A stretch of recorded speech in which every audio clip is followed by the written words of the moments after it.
जय भोजपुरिया समाज। जी हाँ भैया, आप सबके बता दें कि पावर स्टार पवन सिंह के जौन पहले का होली गाना 2022 के लिए साल के आवे रहा वो गाना के टीजर के बारे में आप सब जानल चाहत भी बनी। तो चलिए भैया हम अपडेट लेके आगे बनी कि कब रिलीज होके वाला बा टीजर। चलिए साफ तौर पे बता दी भैया, सबसे पहले कल फर्स्ट लुक जारी हुई जौना गाना के बोल बा व्हाइट व्हाइट लहंगा।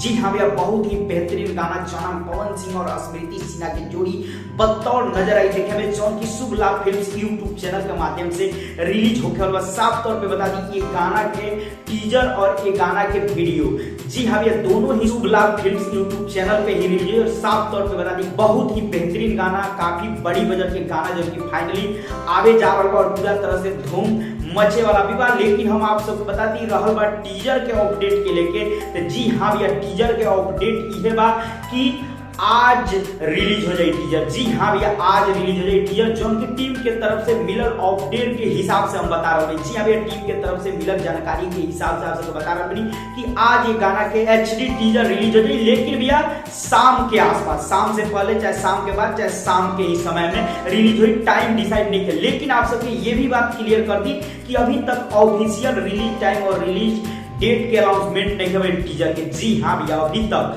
लेकिन जब पता चल वो बता रहा है। लेकिन तुम समझी कि आज टीजर रिलीज हो जाएगा। अगर आज नहीं हो तो रिलीज मान ली 1% इहो लोग बस जबरदस्ती मान ली 1%। अगर आज नहीं हो तो कल कंफर्म रिलीज हो 100%। लेकिन आज ही समझी तो मतलब पूरा चांस बा कि आज ही रिलीज हो, एकदम पूरा चांस है। 1% हमें इधर रखनी कि कभी कभी देखे नहीं टाइम में बतले के बाद भी रिलीज डेट चेंजिंग हो जाला, ओके खातिर करेंगे आज ना हो तो कल तो पक्का हो जाए। लेकिन आज ही पूरा उम्मीद बा कि ये गाना के एचडी टीजर रिलीज हो जाए। जी हाँ भैया, तो आप सबका अपडेट कैसा लगा और भैया टीजर आ रहा होगा तो कितना ज्यादा धूम मचाई, जरूर कमेंट सेक्शन में आप राय दी। चलते वीडियो को लाइक करी, ज्यादा से ज्यादा वीडियो को शेयर करें।